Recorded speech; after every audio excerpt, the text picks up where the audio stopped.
ஒரு மத்திய அரசு மாநில அரசுகள்ட்ட இருந்து வரி பணம் வாங்குறாங்க. அவங்களுடைய கான்ட்ரிபியூஷன் அதுல இருக்கு.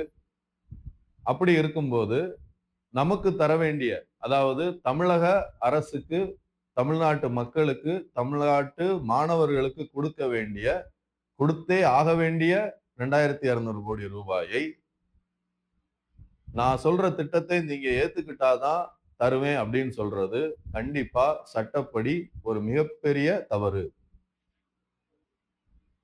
மீண்டும் சொல்றேன், இது அரசியல் சம்பந்தப்பட்ட பதிவு இல்ல.